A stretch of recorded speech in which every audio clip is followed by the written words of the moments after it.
Recording in progress.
She is on.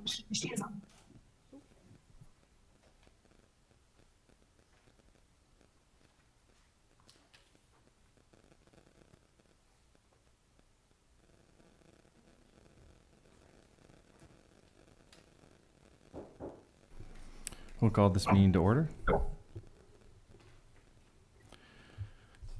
Vice Chair Belong, could you please lead us in the Pledge of Allegiance? Yes.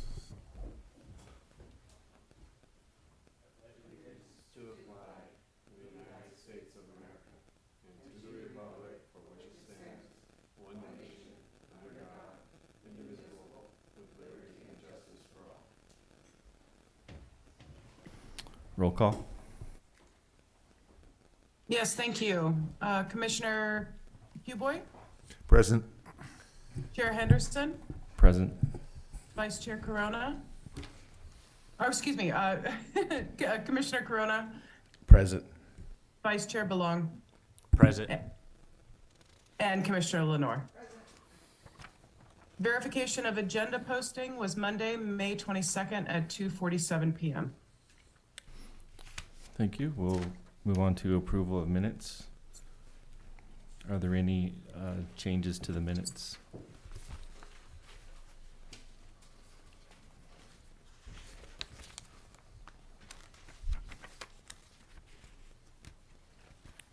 Okay, is there a motion to approve? I will move that we approve the planning commission minutes of April 27th and also May 11th as presented. Thank you. We have a motion. Is there a second?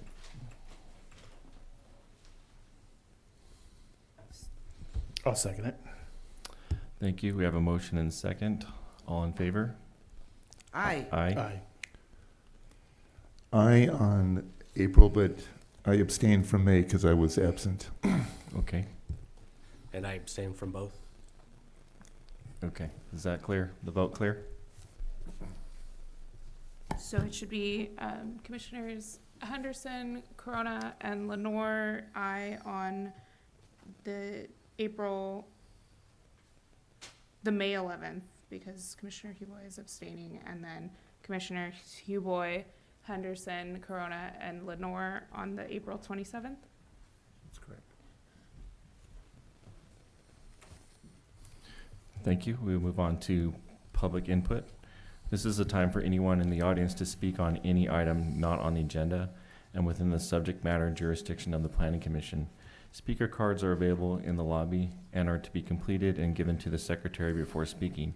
When the secretary calls your name, please come to the podium, state your name and city for the record, and speak to the City Planning Commission. If you are joining us by Zoom, please click on the bottom of your screen to raise your hand. If you are joining us by Zoom using a cell phone, please press *9. Each speaker will be limited to 3 minutes with a maximum of 30 minutes per subject. Please note that state law prohibits the Planning Commission from discussing or taking action on any item not on the agenda. Do we have any speakers? I have no speakers for the public comment section. Thank you. We will close the public input. Move on to public hearings. Item 1, Site and Architectural Review 2023-3. Staff report, please. Yes, thank you. This item is for Site and Architectural Review 2023-3, which is a project located at 1960 and 1970 Airway Drive, and staff is requesting a continuance to a date certain of the June 22nd, 2023 Planning Commission meeting, as the project is still under review by the Airport Land Use Commission. And so that hearing will take place before the June Planning Commission meeting, and then we'd like to bring any conditions of approval that come from that along with the project to the Planning Commission. Okay, thank you. Any questions for staff? Okay, we will open the public comment for item 1 at 6:06. I do have a speaker for item 1, Carson Clark. Good evening, Commissioners. First of all, I just want to say thank you to staff for their work on this. It's been a nice little process that we've had to go through. And just wanted to extend an invitation to meet or discuss the project with you guys sometime in the next month if anybody's interested. I think it is a project that's really needed at this point with RV storage facilities the way they are impacted capacity-wise and the new ordinance is going into place. So once again, if anybody wants to chat, my number is 831-801-0858. If you just Google my name, it'll come up. And once again, thank you to staff, and hopefully we'll see you guys next month. Thanks. Thank you. Thank you.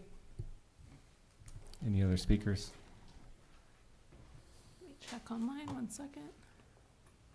I have no other speakers. Thank you. We'll close the public input at 6:07. Or do we continue it to date certain now? We Yeah, have you'll, to say that? you'll make a motion in a Okay. second and vote. Okay, in the motion.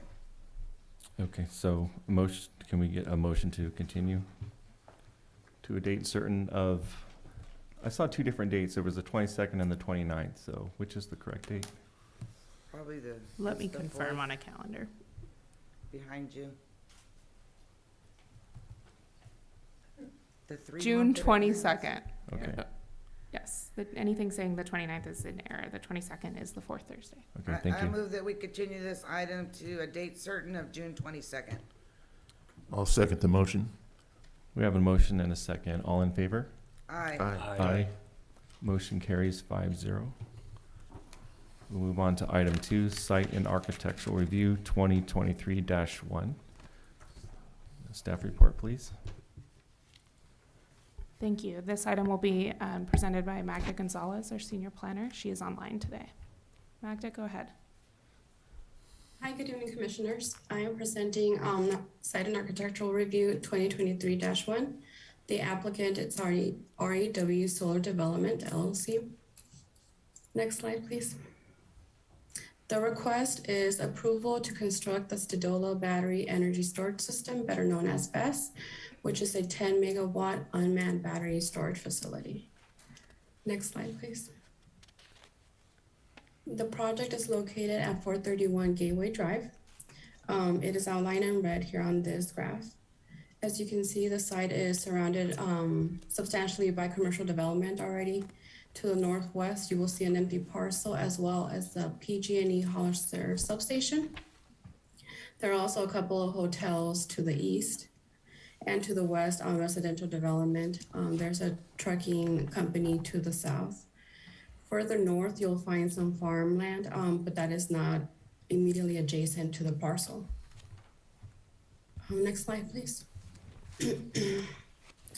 The site proposes to install or construct a battery facility and additional improvements, which include all-weather fire access, permeable drainage area and landscape around the perimeter, as well as an 8-foot tall fence for privacy and also for aesthetics.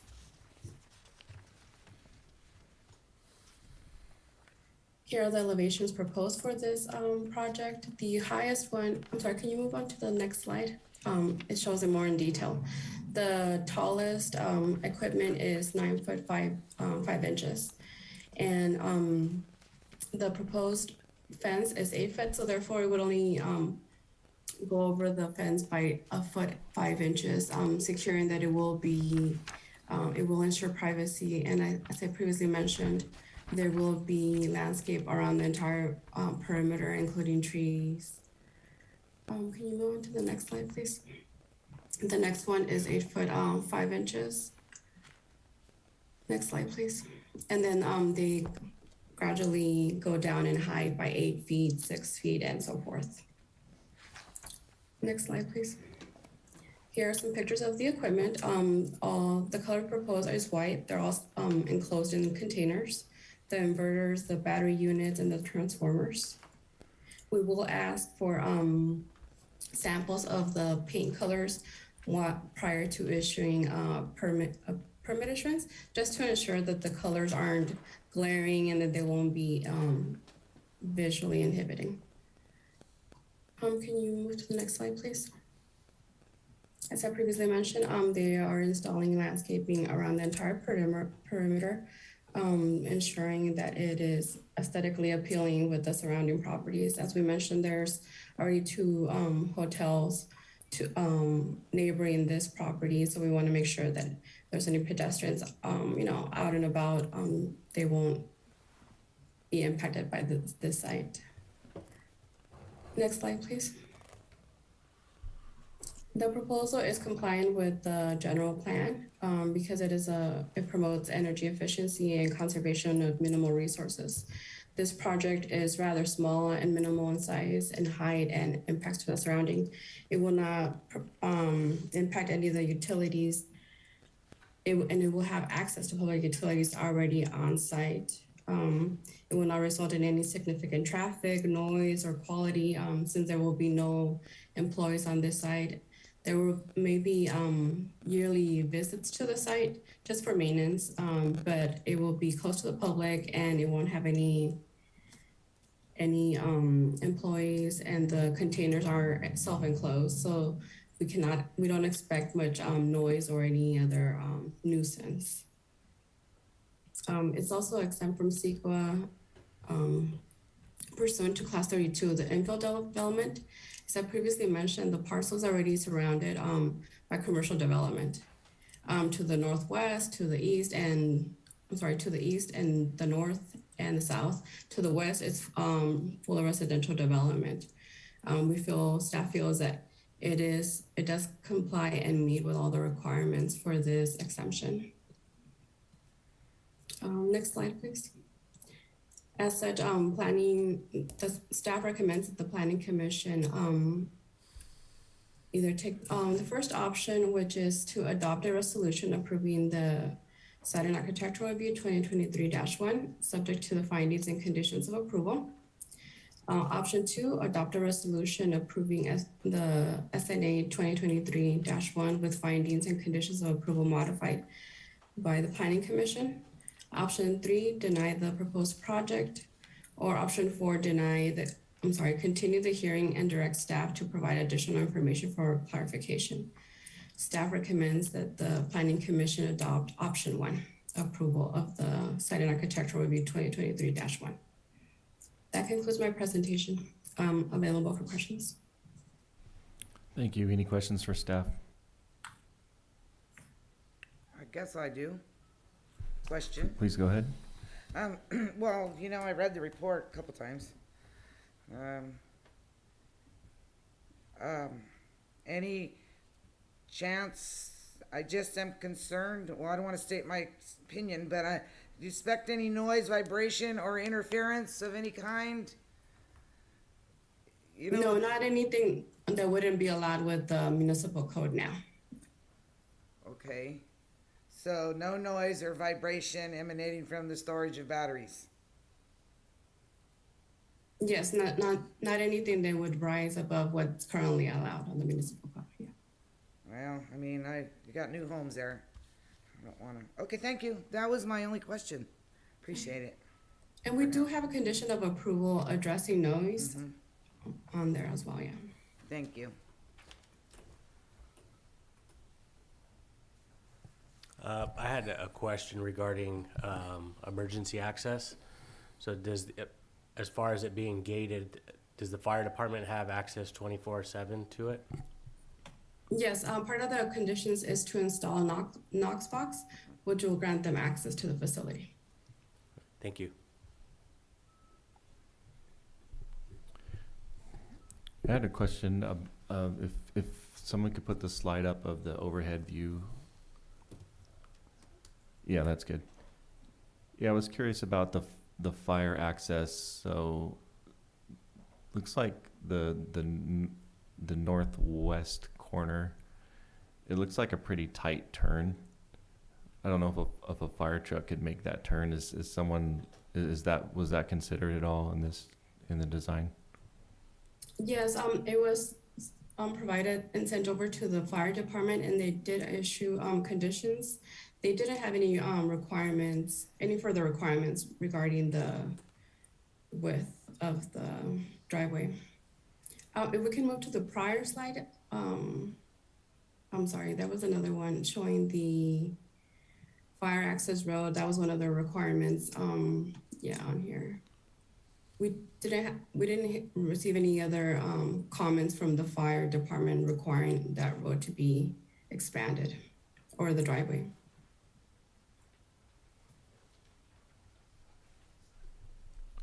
Okay. So I had a question about what the purpose, I mean, I know it's a battery storage that can store 10 megawatts, but why is it needed? Or maybe the applicant can speak to that. Yeah, we will be able to give you further information. Okay, thank you. Any other questions for staff? Okay, we will open the public comment at 6:17. Any speakers? Yes, I have Victor Gomez.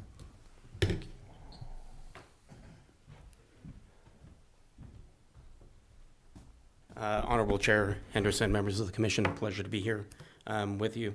I do just want to let you know that we do have Scott and Lindsay on the line on Zoom, and they could certainly answer your any technical questions that you folks may have. Regarding the fire, we do have fire. Obviously, staff does it, and I do it independently as well. Have my projects reviewed by Charlie Bedoya and have access obviously reviewed. So we have had that reviewed. And in addition to that, and I'm sure Scott and Lindsay can answer these questions as well, but specifically on your question, Kevin, on the need, it's no coincidence that RWE is here with this project. This area does have quite a bit of brownouts and blackouts as well. So it's important that obviously we have that ability to store power here locally, considering those circumstances.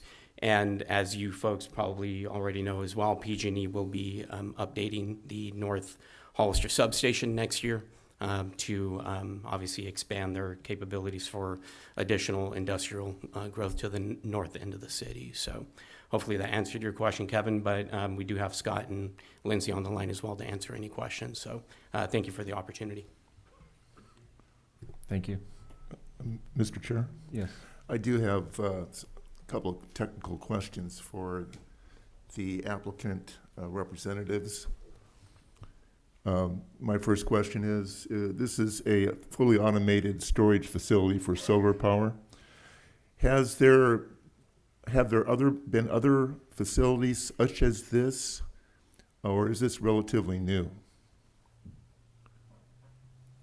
Lindsay, I've It's a new allowed you undertaking. to unmute yourself if that's a question for you. You can go ahead. Thank you. I actually think Scott from RWE should take this one, please. I don't see a Scott online. Is Rob with your project? No, that's Okay. interesting. Would you mind repeating the question? I provide the environmental support for the project. I'm affiliated with Stantec Consulting, so if it's specific to the actual industry, I do think we should hold off until Scott comes back. Okay. Well, I do have an environmental question. Maybe you can answer that for me. Are there any toxicity or pollutants or hazmat concerns associated with this project that you can tell me about? No, we actually did review, we conduct a environmental constraints review for all proposed projects, and that does include hazardous substances and petroleum product reviews through the EnviroStore and California State Water Resources Control Board GeoTracker databases. And for this site, there were no hazardous materials or waste sites or facilities identified. What is the type of construction associated with this project? Is it, do you know, is it on your cover sheet? I didn't see that. Is it like an H? My understanding, and it does sound like Scott's on, so I'll have him verify, but based on our reviews, it's standard construction equipment that would be limited in use. I don't know if we might have to defer that again to Scott. Okay. Those are my questions.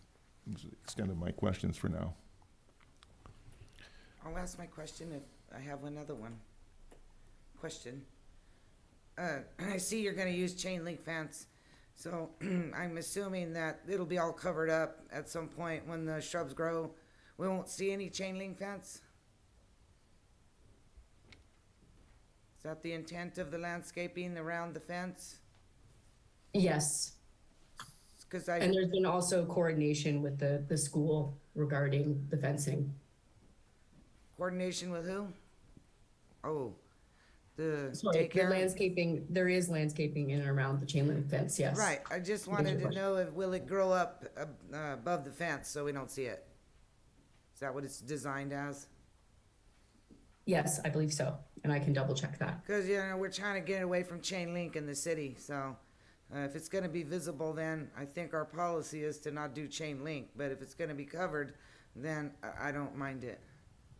Do planners have anything to say about that?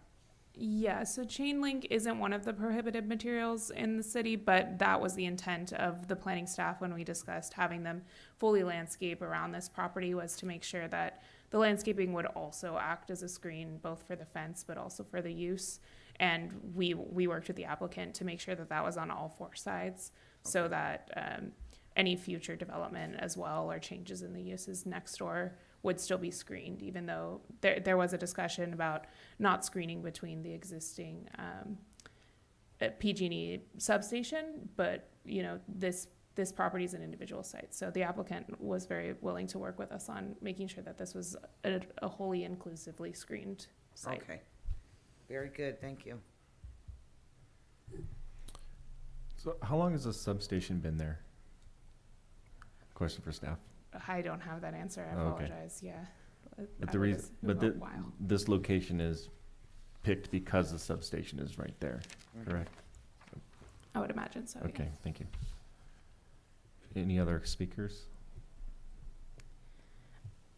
We're having some difficulty with Scott. I see that there's 4 attendees, but his name isn't popping up. I do have a speaker online, Tara Rengifo. I'll go ahead and allow you to speak, Tara. Hang on.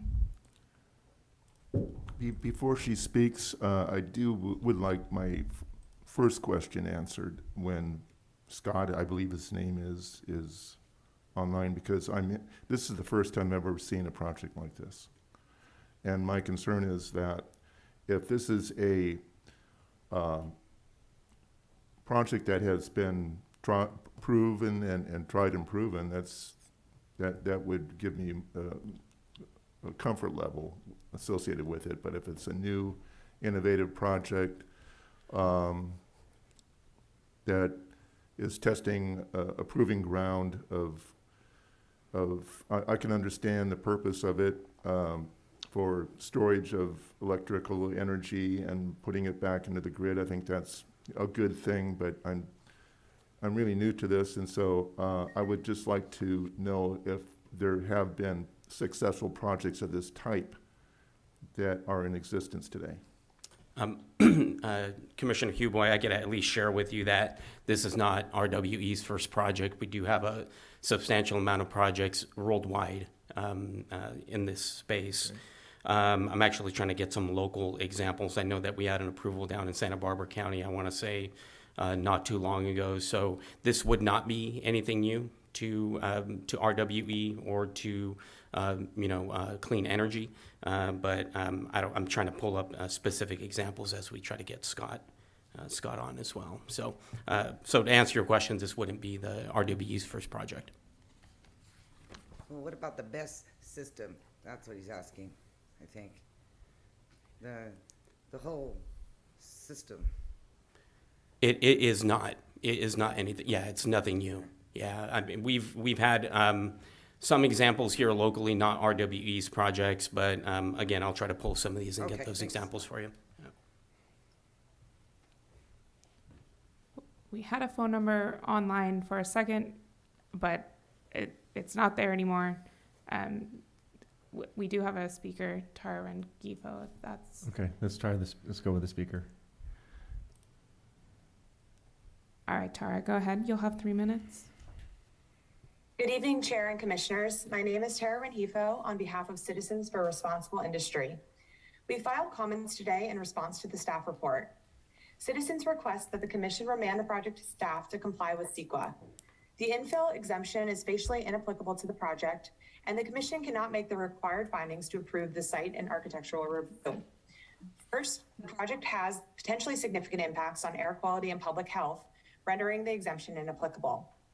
Project construction equipment will emit diesel particulate matter that may cause significant public health impacts, especially considering that the Hollister Child Development Center is located a mere 417 feet from the project. Project construction equipment, if not Tier 4 or higher, may also result in significant air quality impacts. The project is not exempt from CEQA because the conditions of approval require noise suppression devices and techniques as mitigation for the project's potentially significant noise impacts. This goes beyond what is required by the municipal code. Mitigated categorical exemptions are expressly prohibited under CEQA, and exceptions to the Class 32 exemption are also applicable. Substantial evidence demonstrates that the project would have a significant effect on human health and the environment due to unusual circumstances. This energy storage system is nothing like the commercial development described in the general plan for the general commercial designation, which focuses on development like retail or a hotel. Fires at a battery storage facility are also extremely dangerous. The project's potentially significant impacts must be studied in an EIR. Second, to approve the site and architectural review, the Commissioner must find that the project would not be detrimental to the health and safety of persons in the area or to the general welfare of the city. This finding is not supported by evidence. Approval of the project would significantly impact air quality, public health, noise, and hazards to the detriment of nearby residents, hotel guests, and children at the daycare. The Commission therefore cannot approve the site and architectural review. This project presents risks to the city's residents and businesses that have not been adequately evaluated and disclosed to the public or the Commission. We urge the Commission to consider our comments and remand the project to staff to prepare an EIR. Thank you. Hi, Tara. I have a question. You mentioned particulate matter as being a concern. Could you explain how this site would affect the air quality? Yes, particulate matter can be in the form of PM10 or PM2.5. And here what we're saying is that there could be potentially significant air quality impacts during construction activities that can cause the particulate matter to be airborne from dust and that sort of thing. So while the site is being graded or the cars are driving around, vehicles are driving around, equipment is being moved around and blowing dust in the air, that would be one source of particulate matter that can become airborne and pose a significant air quality impact. You used a term that I'm not sure everyone's familiar with. You said PM10 and PM2.5. Could you just explain that? Sure, just very simple, let's just go to the different sizes of the dust particles themselves, but both PM stands for particulate matter, so that would be the dust, is what that's referring to. Okay, so the concern about particulate matter has to do with the construction phase, not during when the site is in operation. Is that correct? With regards to a significant impact on air quality, the concern would be mainly during construction activities, correct? Thank you. And then you mentioned something about unusual circumstances. I was wondering if you could explain what you meant by that. Yeah, so under CEQA, you can apply a categorical exemption for certain classes of projects, and here staff is asserting that the Class 32 infill exemption applies. And so our letter that we submitted today on behalf of citizens explains that, first and foremost, the different factors that go into whether the categorical exemption would apply to this project are facially inapplicable. So the exemption does not, the factors are not met here for various reasons. But there's also exceptions to the exemptions under CEQA. And one exception is that there are significant effects from unusual circumstances. So our comments go into detail about why this project would present unusual circumstances and trigger the exception to the exemption that staff's asserting applies. So for this project in particular, the fact that it's in the general commercial designation, you're seeing a lot of hotels and retail and those kinds of businesses. This is a battery storage facility, which is very different than those kinds of uses under the general plan designation. Also, in terms of the fire risks from battery storage systems, they're unique and unusual in and of themselves. If there was to be a fire, how to put out that fire when it comes to a battery energy storage system is different than other scenarios than maybe just a general building fire, given the different components of the system, for example. So those would be two examples of unusual circumstances here to trigger that exception to the exemption, meaning additional CEQA review would be required. Okay, thank you. Any other questions for the speaker?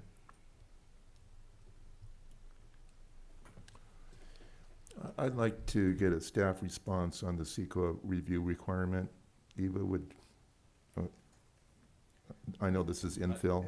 Is the Is public that, hearing would that be, open still? I do want to let you know that Lindsay is available to answer those questions regarding the CEQA analysis as well.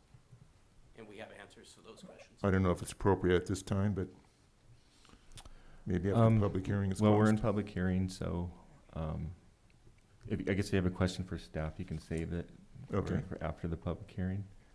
If you have a question for the speaker, that would be the right time to ask. I do. I know it's a bit unusual, but I do have Scott Schwartz on the phone, if that's okay. I know we've had these technical issues on Zoom, but I could put him forward if you'd like. I know you had a question, Commissioner Huboy. So you're just going to hold the phone up? Sure, yeah. Okay. Hey, Scott, can you hear us? Thank you so much. And commissioners, I'm so sorry that I can't be there in person. My name is Scott Schwartz. I'm the Vice President of Development for Solar, Energy Storage, and Wind at RWE. We are the largest renewable energy company in the state of California. We are one of the top 5 largest battery storage operators and owners globally.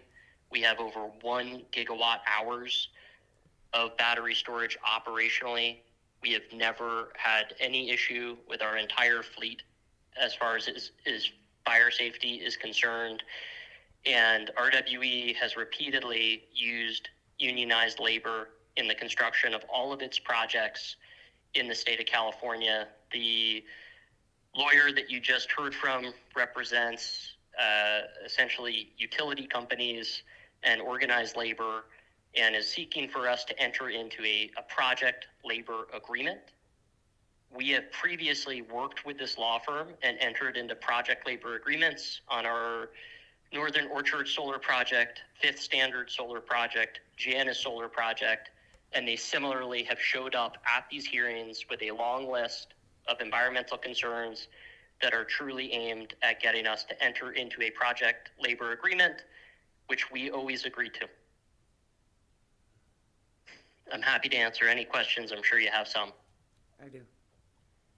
Oh. Please go ahead. Oh, actually, David had his That's first correct. question. My question was answered previously. Okay. Thank you. All right, go ahead. So again, I did catch the union stuff.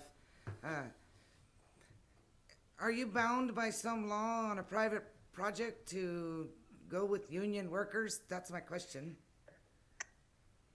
But We are not, and if we do not use union labor, they will essentially extend through CEQA the entire process. And again, we have used union labor on every project RWE has constructed in the state of California. We have worked with Adams Broadwell before on multiple projects. Simply put, we didn't reach out to them beforehand, and this is what happens. well, I can go. I mean, I don't see the relevance in planning. I'm a union supporter big time, but I didn't see the relevance in this planning commission application. So that's one thing that I noticed. That's my only question on that. I'll make more comment after. Any other questions? And commissioners, if you don't mind, I just want to reiterate the point that Victor made earlier tonight. The reason that we selected this point on the grid is because of blackouts and brownouts. For California to change to an entirely renewable energy source without having firm baseload, there will be a risk of blackouts and brownouts. By having energy storage, it is the linchpin that allows California to use intermittent renewable energy without risking blackouts. That's why we are here today talking about this project in the city of Hollister. Any other questions for the speaker? Can you sort of say that we're gonna lessen the strain? You know, we don't get the blackouts as much as maybe a little in South County, but downtown Hollister and Hollister, we didn't really suffer too much brownouts or blackouts, but I could see where it might be leading that way more. So would this alleviate that, as you're saying? This would be a positive thing, right? Yes, ma'am. One of the primary uses of battery storage will be frequency regulation, and that is to manage the grid at 60 hertz, which is much more difficult to do when there are intermittent resources like wind and solar, where you can't predict how many electrons they're going to generate if the wind isn't blowing or if the sun isn't up. And battery storage allows kind of the constant flow of electrons through the grid at the same frequency to avoid blackouts and brownouts. So it directly benefits the county of San Benito, our area right here. It's gonna help us. Yes, ma'am. Thank you. Yes, ma'am. Okay, thanks, Scott.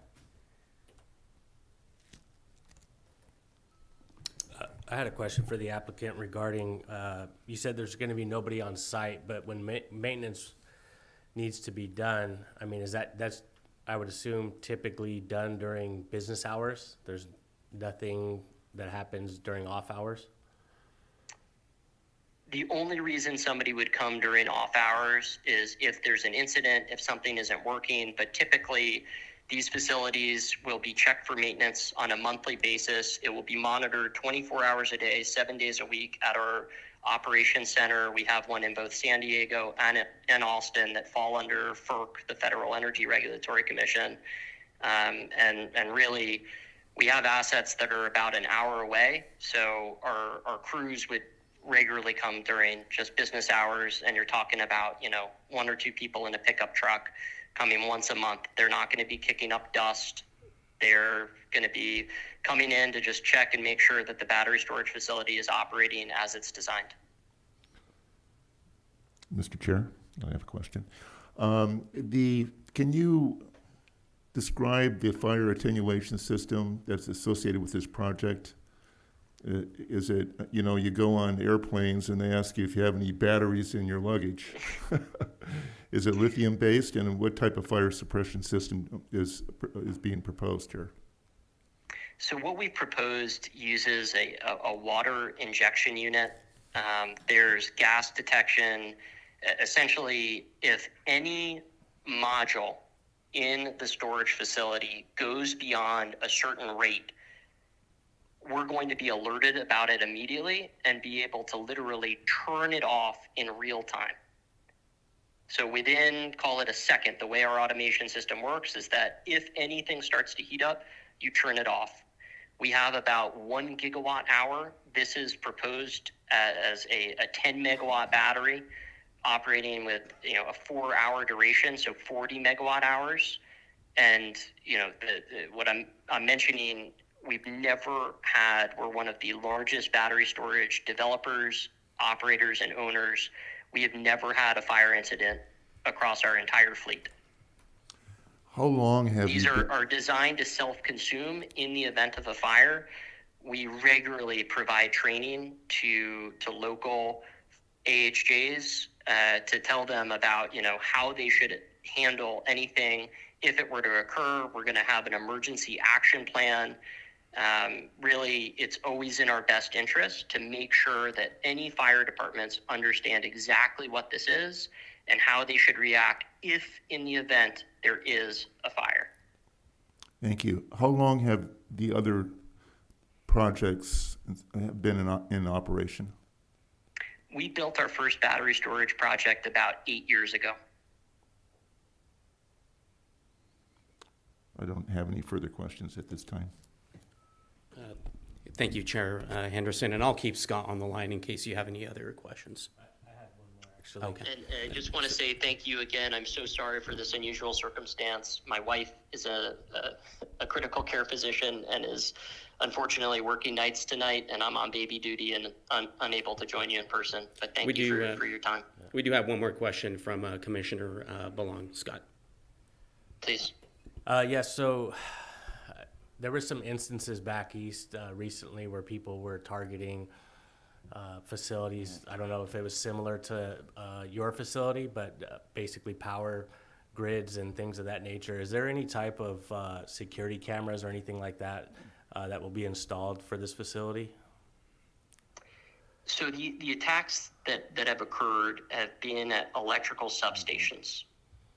So battery storage facilities themselves have never been targeted as far as we're tracking. It's been literally, the adjacent Hollister substation infrastructure like that to try to essentially damage the grid. So for us, this would be a significant investment. We'll have closed circuit CCTV, but we don't want anybody being able to enter the facility, and that's why we're going to have the fencing. That's why, again, it is in our best interest for the only people to go in there to be employees of RWE who are conducting routine maintenance, potentially fire crews if we're giving training. But other than that, we would not expect anybody to be entering this facility, and we'd expect those gates to be preventative in terms of anybody trespassing. So there will be security cameras on site? There likely will be CCTVs on site. Okay. That brings about a question that I have regarding the fencing. Is, let's say, I know with talking about security, in this built environment of EMFs and all that, if let's say children were to bridge the fence, would they be in any type of danger with EMF radiation or any of that type of exposure? No, the relative EMF of the project the substation to the north is actually going to be much higher than the EMF of the battery storage facility itself. So any child who entered that substation would be at greater risk than if they entered our project site. But again, the EMF, because of the relatively small size of these batteries, frankly, we've built projects we just energized one in Fresno County that is over 10 times the size of this, and the EMF from that project does not pose any health and human safety hazard. Thank you. Thank you, Scott, and I'll keep you on for any potential questions. Great. Thank you again, and my apologies for not being able to appear in person. we have one And I more. just want to reiterate for the record, RWE supports union labor in California and intends to use union labor in the future. Thank you. Okay, I think we have another question. So You thought it was over, Scott. Hold on one second. my question for you would be, approximately how many households or customers could a facility this size potentially service should the grid need the help? So we are not generating any electricity. This is not co-located with a solar plant. So the use that it's providing is different than a gas plant, a wind plant, a solar plant. We are there to create grid resiliency. So wherever on that substation, when there are transformers that are going down into distribution lines that feed households, that feed small businesses, the intent of having the battery storage is to essentially make sure that the grid is never running the risk of creating a blackout or a brownout. So it's not that we're necessarily creating energy for households, but rather ensuring the stability of the grid for those households.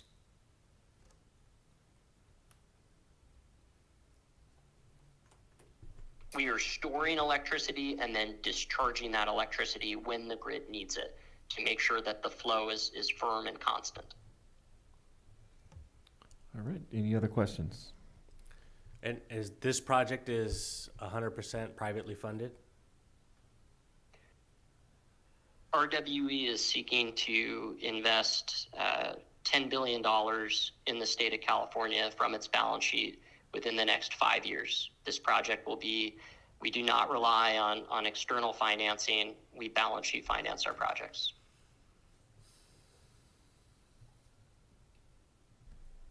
Okay, any other speakers? I have no other speakers, Mr. Chair, but I will state for the record, and it did come up in one of the speakers, the city did receive a letter from Tara Rengifo, from Adams, Broadwell, Joseph, and Cardoso related to this project, and copies were provided to the Planning Commission and are available to the public in the City Hall. Thank you. We will close the public comment at 6:47. All right, what is any comments or questions for staff? Mr. Chair, I do have a question.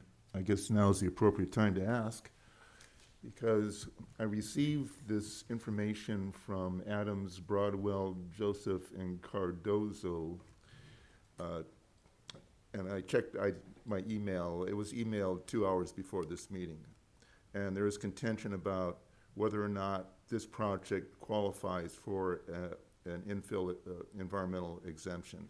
So I just would like to hear what the staff response would be on that contention. Yes, so staff believes that the project does qualify for a CEQA categorical infill exemption. I'm looking at the letter because it outlines the guidelines for me for section 15.332. Section A is that it's consistent with the general plan designation, the policies and applicable zoning designation regulations. This is located in our general commercial zoning district, which does allow a utilities use. And the substation to the north could be argued a more intensive utility use that's also located within the general commercial. So this is similar and lesser than an existing use neighboring in this area that is within the same designation. The project is within the city limits and it's less than 5 acres, so it meets that categorical exemption requirement. The project staff believes has no value for habitat for endangered, rare, threatened species. It's substantially surrounded by existing urban development and is relatively small. There's no waterways or anything nearby that would suggest that this is a site for an endangered species. And approval of the project would not result in significant effects relating to traffic, noise, air quality, or water quality. The standard conditions of approval that the city places, as well as following the municipal code, already mitigate any construction air quality issues. As stated in the staff report, there's no anticipated noise impacts that are exceeding any of the regulations for general commercial. And there's no impacts to the water quality that staff could see. And with related to traffic, as you've heard in the staff report and from the applicants, there's anticipated to be extremely minimal traffic to this site. It is unmanned except for the occasional maintenance vehicle. And then the final exemption requirement is that the site can be adequately served by required utilities and public services. And as mentioned in the staff report, this site is nearby to existing utilities, and any utilities that can be served can be found in Gateway or nearby. But I believe they're all coming from Gateway Drive, right at the frontage of the project. So we do believe that the project is categorically exempt under the infill, and that is contained in your staff report. Thank you, Eva. Could you move the slide to the last one with the decisions, I guess? Okay, thank you. So any further comments from the commission? We'll start with Commissioner Lenore. Okay, I heard the concern regarding the construction dust, but I was wondering, our engineering standard condition of grading and best management practice control, typically we have dust control that we have to abide by on construction sites. Is that part of the best management there? I mean, I know we do dust control in residential all the time. Do we do it here as well? Yes, that's a standard condition of approval. Yeah, okay. So if we were to say we can't do this because it's going to impact the whatever business there and the kids, well, you'll render it unusable because any site's going to kick up dust when they're doing construction. So what we just want to make sure is that they adhere to the state laws and the MBARD, Monterey Bay Air Resource District's regulations, or whoever's governing that for the dust control. I believe it is a public utility and the general commercial, but I had a question, was this SNA subject to 300-foot notice or not? Yes, all site and architecture reviews or anything that Okay. comes before the planning commission for public Right, hearing is 300-foot noticed. Did you get any letters from anybody? The only letter we received is the one mentioned from Adams, Broadwell, Joseph, and Cardoso. So you feel comfortable that you reached the people to the west in the residential subdivision? That's Allendale, is that Allendale? Yes, that is the Allendale So that subdivision. you went and you got all those folks on that outer border, right? We utilized the latest GIS assessor's data. And you for didn't get 300 any foot. letters? No, ma'am. That's all my comments and my last question, thank you. Commissioner Corona, any comments?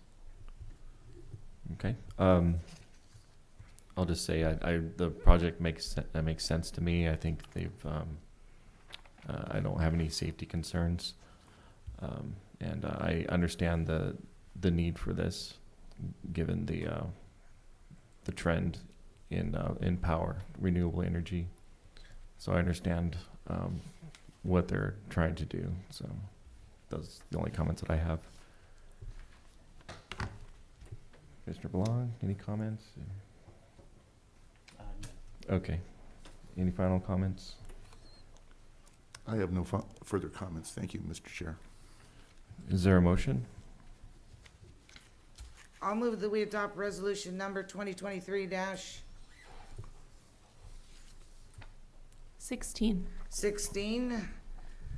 of the City of Hollister Planning Commission for Site and Architectural to construct a 10-megawatt unmanned battery energy storage system located at 431 Gateway Drive, with all the conditions and findings as stated on the resolution.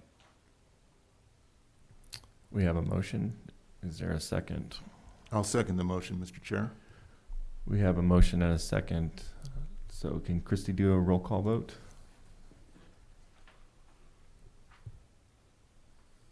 Yes, give me just a second. Chair Henderson, Yes. Vice Chair Belong, Yes. Commissioner Lenore, Aye. Commissioner Huboy, Yes. and I have forgotten it. I don't have it in front of me, sorry. I Commissioner cannot Corona. see. Sorry, Commissioner Corona. I Yes. wasn't sure who I missed there. All right.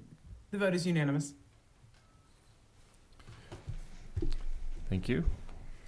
We will move on to item 3, zoning ordinance overhaul 2023-3. Do we have a staff report? Yes, this will be Erica Fraser, Senior Planner. Excuse me. The Planning Commission has reviewed plan developments 3 times Two times was just brought before the Planning Commission on February 9th and March 9th, and that was really for, staff had a number of questions and asked for direction from the Planning Commission on how to proceed. Based on those two study sessions, we then drafted the new plan development ordinance for the zoning ordinance and brought it before you on May 11th. And at that meeting, you did ask for some clarification regarding future modifications to plan developments, so a few changes were made, and I'll discuss them in a little while. So for anyone that's listening online, a plan development is a flexible zoning device that redefines the land use or development standards that would otherwise apply with the strict application of the zoning ordinance for a particular district. Plan developments are typically used to redefine development standards to allow for potentially a mix of housing types or setbacks, to plan for large developments, and to establish site-specific uses. During the previous study session, staff went and outlined all the sections of the zoning ordinance, so I'm just going to do an overall discussion of what plan developments will be for the city. But the proposed process in the ordinance is that any applicant with a property over 1 acre in size or who is requesting a pre-zone can choose to apply for a plan development. The applicant would submit their plan development plans that provide information on what the proposal is. For example, if they are requesting a 5-foot front yard setback, their plans are going to center around that. If they're requesting a much more intensive development, they would give us more information such as their uses. For example, if they wanted to have a residential development with varying housing types and commercial in one location, they would give us all that information. And that would be through maps, their written statement, their list of permitted and conditionally permitted uses. As part of that process, the applicant is going to identify the public benefit of their project, and the public benefit is something they're giving to us in return for this request. So it could be open space, it could be affordable housing, it could be plazas, whatever they're choosing to provide for us that becomes a unique feature of that development that provides a benefit for the city. Once all the information is submitted, staff will review the proposal, as we've discussed in a previous study session, how staff reviews projects. We would review it in that manner for completeness, as well as any comments we might have on their proposal. And at the same time, if the applicant wanted to submit for any other application, so a pre-zoning would be one if they were doing a pre-zoning with the plan development, we would review them all together. Once we are satisfied in the completeness process, obviously review under CEQA is required. We'd review to see if it required CEQA, and if it did, we would have to prepare whatever that required documentation was. Of course, that's project specific. And then once that's ready, staff would then schedule the item for review by the Planning Commission. For the hearing process, the Planning Commission would review the proposed plan development during a noticed public hearing along with any other application requests that they have. The Planning Commission would then make findings regarding the proposal, and those findings are in the plan development ordinance. The Planning Commission would make a recommendation to the City Council with their findings. The matter would then be scheduled for a noticed public hearing before the City Council. The City Council would review your recommendation as well as the proposed request, and then they would make their findings and act on the request. Once that's done, the project area would be rezoned to plan development, and for example, it'd be plan development, and then we're gonna include the number after it so we can find it easier on the map. The zoning map will show it. And development of the site could be phased over time if that's part of their plan development. And then any future development of the site is required to conform to that plan development. So even though we have a plan development in place, there are often changes that we make to projects, and this could be one of them. So we wanted to be able to capture what do we do in case a person does need or wants to make a modification to their project. So one opportunity would be a minor modification through the Development Services Director. And that would just be a minor clarification or an adjustment if it needed to be made. And an example of this kind of minor change could be a plan development maybe has been around for 100 years. We don't use cars very much anymore, maybe in 100 years, I don't know. And the parking requirements in the zoning ordinance have changed to be less strict, but this plan development still requires a parking requirement from today. That could be an easy adjustment that the director could review and approve because it would be consistent what's in the zoning ordinance at the time. I have had plan developments in other cities where they are very, very, very specific, where they specify the type of roof everyone can have on their house, and then 40 years later, that roof is not around anymore, and so you have to make an adjustment. And so, as part of a minor process, the city that I was in, the director could approve that change as long as it matched the color, and the homeowners association was okay with it. So those are kind of some minor examples. Chrissy, during the last meeting, mentioned that in one of her cities that she worked for, the plan development didn't discuss fences, and so they were having a hard time with fences. Sometimes there are omissions that we don't catch at the time, so it's nice for the director to be able to say, we know you want fences in a single-family residential development, we'll amend this PD that you follow the zoning ordinance.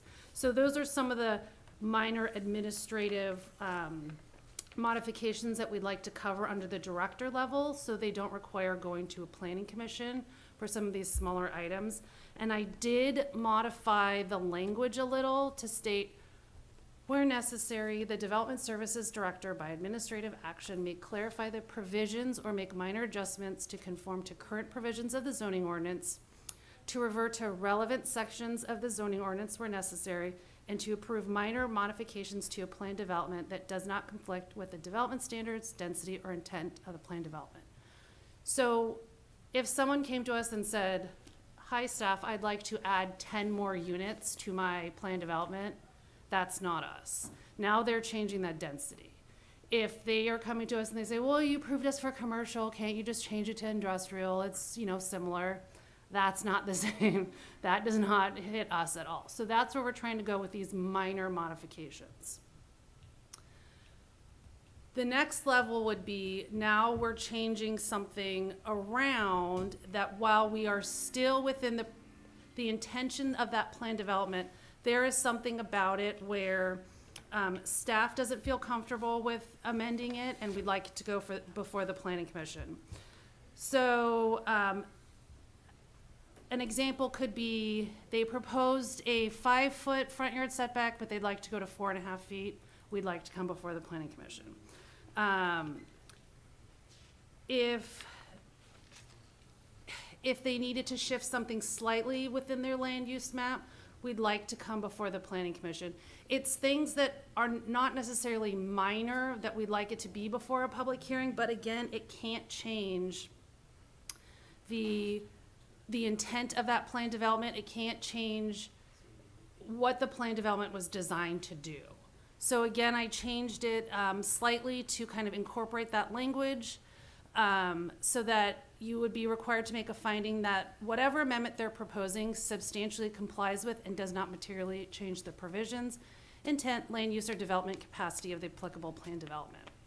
If someone has a plan development and they have come to us and they ask for 100 units of multifamily and let's say 100,000 square feet of retail, and then they decide that they only want to do houses, that's a complete change to their plan development. They'd have to go back to city council because they are completely changing the intent of that plan development. As part of this, with these new modifications that we're proposing, there's obviously no fee because we don't have them now. So we're not proposing to change the existing plan development fee. We're proposing that stays the same. We think with the new ordinance and with the process that we've established, these will run smoothly, even though we now will have an extra meeting. We think that no extra staff time should be necessary because we'll fall within the monies that we account for right now. For modifications that the director can approve, we're requesting a fee of $1,603.90, which is the total fee. And what we're following with this one is the admin permit review fee. We feel it will be the same because that admin permit review fee covers staff time for reviewing the proposal, talking to the applicants, writing up the approval, working wherever we need to with other staff within the city. And so we feel that it would be covered under that fee. For minor modifications, I took the existing plan development fee and cut it in half. So we came up with $4,510.50. And then that fee came from the conditional use permit fee is higher, but with a conditional use permit, typically you're working with applicants that aren't used to going through the process. There's a lot more staff time that's involved with those, as well as dealing with surrounding neighbors that might have concerns about a conditional use permit. So those would require a little bit more staff time than something like this. But again, we'd have to write a staff report, route to city departments, and so we've selected this as the appropriate fee for that. In conclusion, the Planning Commission has reviewed amendments to the zoning ordinance related to plan developments during 3 study sessions. By requiring a rezone for plan developments, the use of the plan development tool will be expanded in the city and provide a new opportunity for our applicants and property owners who wish to develop their property. We've prepared this ordinance to make it clear who can apply for a plan development, what the process is, how you get to approval, and what the submittal requirements are. And staff believes that the new process will result in more attractive, well-planned projects, will provide a unique opportunity to all developers in the city, will provide a clear path to approval, and could result in time and money savings for applicants. The Planning Commission has 3 options tonight. One is to adopt the ordinance as it is written. The second is to propose modification, is to adopt a resolution recommending approval with some modifications proposed by you. The third is to continue the hearing and provide staff with direction. And staff is recommending that the Planning Commission select option number 1 tonight. That concludes my presentation. I'd be happy to answer your questions. Thank you. Any questions for staff? Not tonight. Oh, wait, I lied. Go ahead. I almost got away. So, let me see if I got this straight. The Planning Commission's still gonna hear plan developments, making a recommendation to the City Council. Well, so at that time, aside from design standards that you might adopt at that time, will I have a valid time or an opportunity to voice my concerns regarding setbacks? So let's say during a hearing, you're reviewing a plan development, you're making a recommendation, right? So if you didn't like it at all, your recommendation could be for denial. You could ask the applicant, whatever it is, I like your project, but why do you want to allow, I don't know, a carnival in the middle of your site? We don't agree with that. And, you always have these options like you have tonight. Do you approve setbacks is what I'm really concerned with. Do you not like, the setbacks could be one of them. You could say, the Planning Commission could say, we do not approve, we do not like these setbacks. And so you always have options, and you will But still once you continue to set have design options. guidelines, which you're getting ready to do, then I'm a little concerned we won't have that leeway to say we might not like that setback. So keep that in mind when you're doing the design standards, that I might not be in agreement with the really small side yard. So I haven't gotten very far, well, the design. Will I have an opportunity though, right? Yeah, so the design guidelines are very general. The design guidelines will not have setbacks in them. There will not be any setbacks in them. You absolutely, even though you are not making the decision on the plan development, you are not saying approval or denial, you get to weigh in on the project. And you will still have your 3 options. Just like tonight, you're not approving anything, you're making a recommendation. Right. So you could recommend at that hearing, sir, I do not like your 5-foot setback. I want you to be at 10. You could say, staff, can you please go back and work with the applicant because I have some concerns or I have some questions or I'd like some additional information or whatever it is. Same process as today, except instead of you saying approved or denied, you're saying, I recommend approval to the city council, I recommend denial to the city council. Does that make sense? Yeah, and Well, I wouldn't want to deny something based on just a side yard setback, but I want to be able to appeal to my colleagues up here Oh, yeah. about something I'm concerned with. And then if there was a majority on here that did agree that something needed to change, then we would have the ability to recommend. But we can't make them. Commissioner Lenore, if I might, specifically to setbacks and anything else that's in the code, the goal is with the zoning amendment, the zoning overhaul, is to reevaluate and look at all of our requirements in the general zoning. And so once those are established, if they're changed or modified, we will always have the zoning ordinance, and that is what applicants will have to follow. The goal of the plan development is if they don't want to follow the ordinance that the planning commission has recommended and the city council has adopted, they're providing some sort of benefit or unique design or something like that. I understand. And that is definitely discretionary for the planning commission. You can say, I don't like your plan development, go follow our code. We like our code requirements better.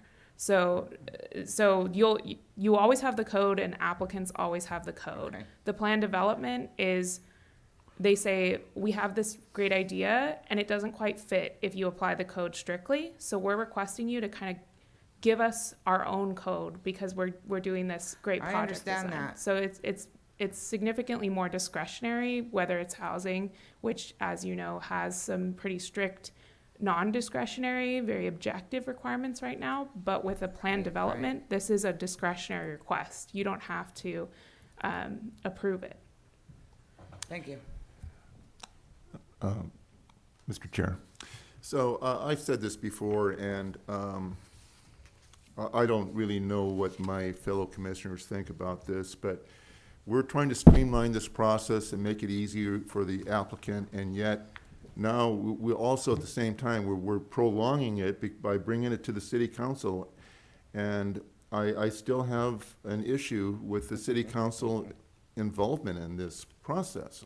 I know it's been done in other cities, but how do you feel about that? How do you feel about the role of the city council? I mean, here we are, we're developing design guidelines, we're totally capable of making decisions, and yet now we're also prolonging the whole process and bringing it to the city council. At this point, I think we just need to ask questions of staff, and then if you want to deliberate after the public comment, then we can do that. So, is there any questions for staff? Any further questions for staff? Okay, we'll move on to the public comment at 7:13. Any speakers?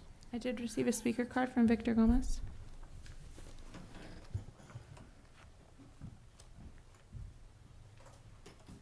Honorable Commissioners, Victor Gomez with Pinnacle Strategy.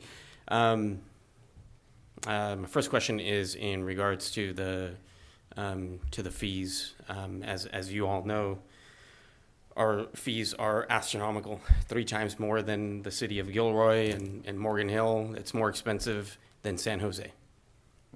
And that's scary. Nothing to do with this. That was already challenged, and unfortunately the fees were upheld. But specifically to the fees that Erica or staff proposed, and thank you, Erica, for your work on this. I just wanted to see how we got to those fees, because obviously there, as your attorney will tell you, you have to have a nexus, right? Demonstrating why you're charging that much. So maybe some clarification on that would be helpful. I'm always scared when we're talking about, especially residential development, playing politics with it. Because if we go to the city council for absolutely anything, it's going to get political. It has nothing to do with housing, has nothing to do with community needs, community benefits. It has everything to do, unfortunately, with politics.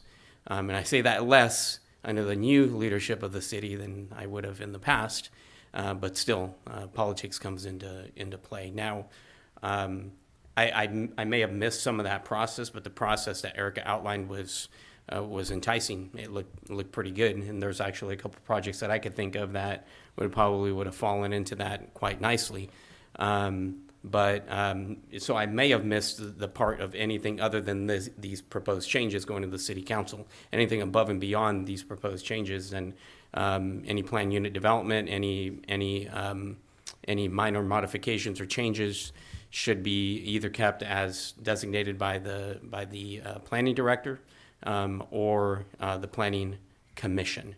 You're here obviously to do the good work of the city and plan well. Now, regarding your comment, Carol, on setbacks, the new general plan is beyond scary. If you look at the proposed 20% IHO that's included, and you have a state and potential local density bonus, you're not going to see any single family or medium density. Don't worry about setbacks, because all the buildings are going to be stuck together, right, if those plans move forward. But specifically on this, I just wanted to get some clarification on the fees and maybe a little bit more explanation on the process and city council involvement and stuff. Thank you. Thank you. Does staff want to respond to the question about fees? I mean, I touched on it in my presentation. So staff has several fees right now. The closest site and architecture is a high fee, but that is for, like you have tonight. There were plans. There are multiple city departments involved. The conditions of approval are long.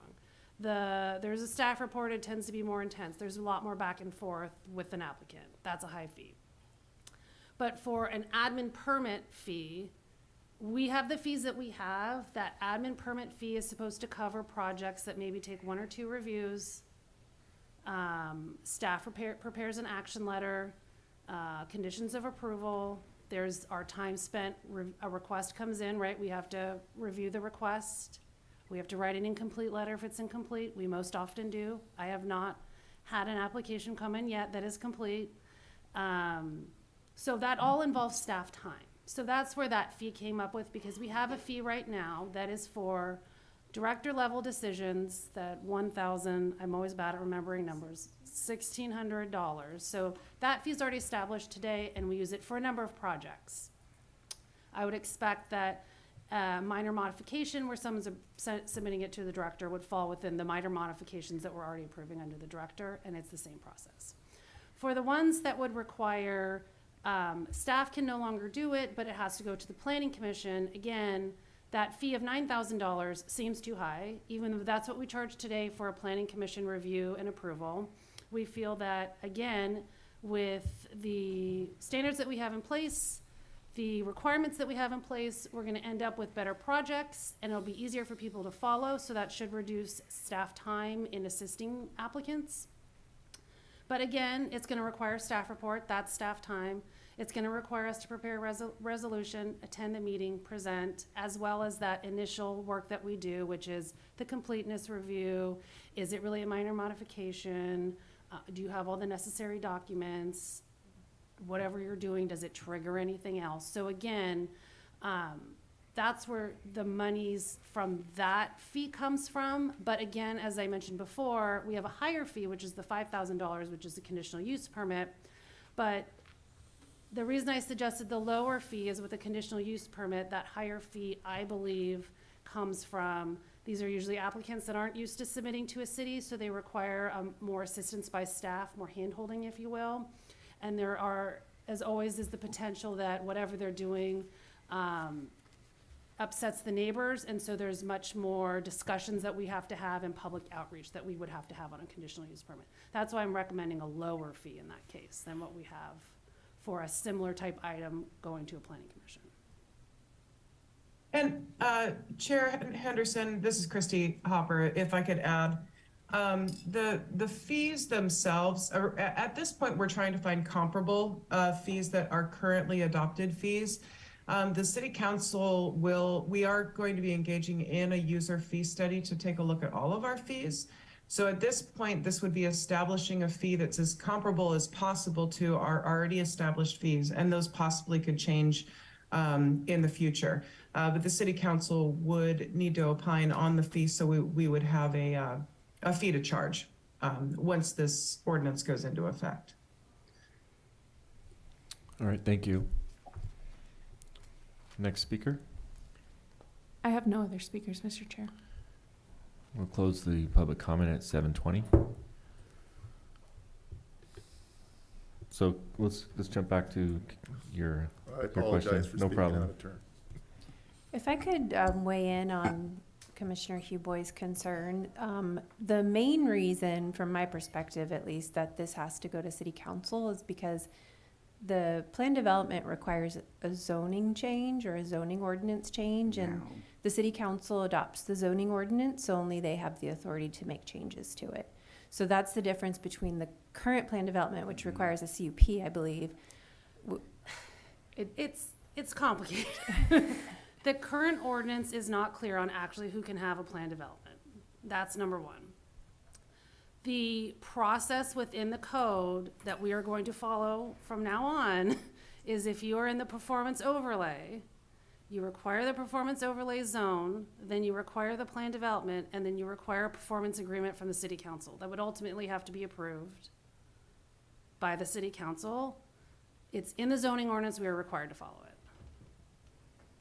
We Yeah. just haven't been. That's currently how it is. So because of the zone change, we're a body that cannot make those decisions. So with the allowances saying. that we are allowing, it is not appropriate for it to be done through a conditional use permit. And that's what we've been discussing this whole time, and a rezone is a recommendation by the planning commission to the city council, no matter what the rezone is. So if you went from R1 to R4, whatever it is, it goes before the city council. And though the process seems longer now, we anticipate that it will actually be faster with this cleanup of the code and the cleaning up of the ambiguity, the cleaning up of like, what are the submittal requirements? We think we'll start moving people through faster. That's again why we're not proposing to change the $9,000 fee that we have in place. We think we'll start moving faster. And as the carrot for everyone, we're opening it up to much more people and for more things so that we can allow them to really plan their projects and create some interesting sites and areas for the city. Well, I'm a total proponent of plan development, so I mean, that's where you can get creative and come up with something that's unique. It's just that the role of the city council involving that city council in the process. I know the reason, thank you. But I still have a problem accepting that.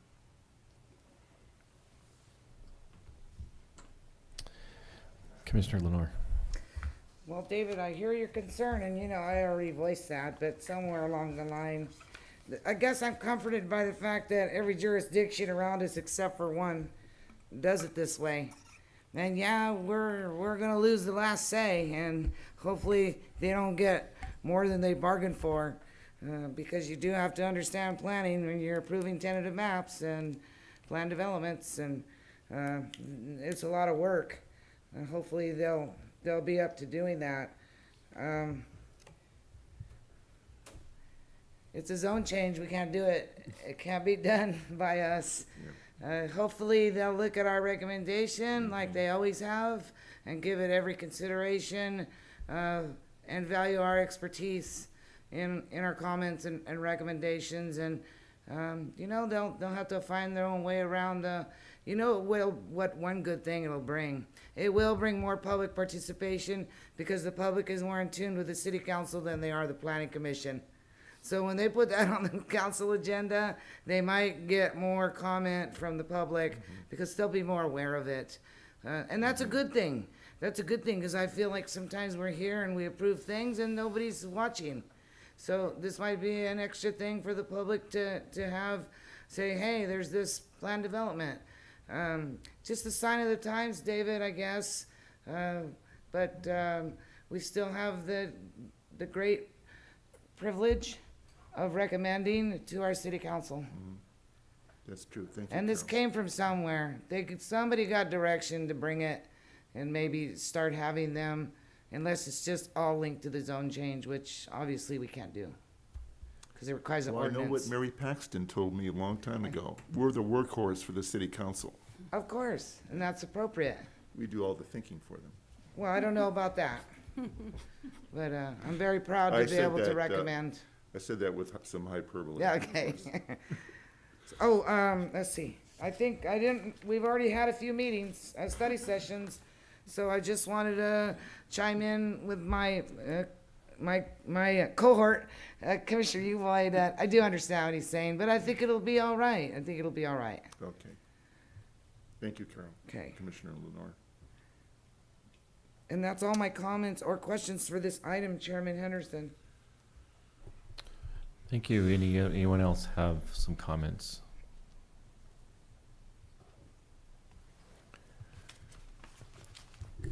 Well, I'll just say, we've been through a few study sessions about this. I'm on board with the concept, and I'm looking forward to seeing what variations or interesting projects might come about.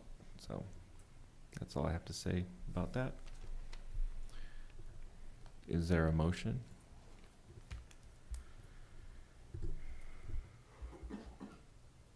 I'll move that we approve resolution number PC 2023-17. A resolution of the Planning Commission recommending to the City Council approving of a zoning ordinance amendment for plan development permits and replace with the new chapter as presented, and the adoption of application fees related to admin and minor modifications to the plan development process, as stated in the resolution. Did this have findings? I'm sorry. No, this type of thing does not. Okay, have as stated in the resolution, as presented.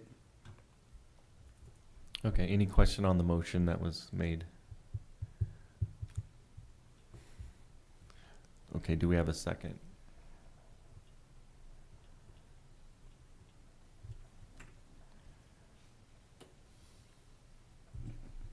I'll second it. Okay, we have a motion and a second. Any further discussion on the motion? Roll call vote, please. I'll take it. Commissioner Huboy? Yes. Commissioner Belong? Aye. Chairperson Henderson? Yes. Commissioner Corona? Yes. Commissioner Lenore? Aye. Thank you. The motion carries unanimously. Thank you. We'll move to item 4, under new business. Planning Commission Policy 2023-1. Do we have a staff report? Yes, this will be Erica Fraser as well. Do you need it? I think so. I just had it named. I know. Here you go. Thank you. Mine. Several months ago, back in November of 2017, and on December 15th, 2022, the Planning Commission discussed some potential changes to the Site and Architectural Review chapter, some interim changes that staff was asking for, and those were ultimately not adopted. So the Site and Architectural chapter exists as it did before that. One thing staff is having trouble with currently is our findings, and so we are proposing a planning commission policy, and I'll go into more detail on what findings are and what the policy will be, but staff is asking for findings to help us prepare the resolutions to the planning commission. So findings are specific reasons provided by the reviewing body related to the approval or denial of a project. Findings form part of the legal record for the project. And while important for the meeting and preparing the resolution and the reasons why you would want to approve or deny a project, findings are very important to staff. After a project is approved, many years down the road, staff often goes back and looks at staff reports and findings and conditions of approval to determine why a project was approved. There might be something unique about the site and we have questions about it. There might be a condition of approval that we kind of question later on that's still standing, and we look to that record to help us form a kind of more of an answer on why something was approved, especially when you go years down the road. Staff, is probably no longer around, different planning commissioners, and that's what we use to guide us. Findings are required by the state of California, and a city is not allowed to make a boilerplate finding. It has to be specific to the project. And what I mean by boilerplate is, you can't just say, the project is consistent with the general plan, period. You have to say, the project is specific, the project is consistent with the general plan, and then you have to provide specifics. So when staff is preparing the resolution for you, such as a site and architectural review that you saw before you tonight, staff is preparing the step-by-step reason why we think a project should be approved. So for example, they meet the parking, the use is consistent. They hit that 10% landscaping requirement for industrial projects. They meet the setbacks. We are establishing all of that information within the findings. Right now, that section of the zoning ordinance does not include findings. And so because it didn't, staff has been using 3 very generic findings in all of your resolutions. And it's basically the project as condition will comply with the policies of the general plan because the proposed project as consistent is consistent with, and then we insert some sections of the zoning ordinance. And the proposed project would not be detrimental to the health, safety, and welfare of persons residing or working in the neighborhood or to the general welfare of the city because, and then we fill that in. The problem with these findings is that we've kind of made them up. They're not a direction by anyone for us to use, and they are very vague. And it can become hard when trying to craft the conditions of approval for a project because we're fitting within these 3, and sometimes it kind of becomes quite outlandish on some of them. So what we're asking for is help tonight.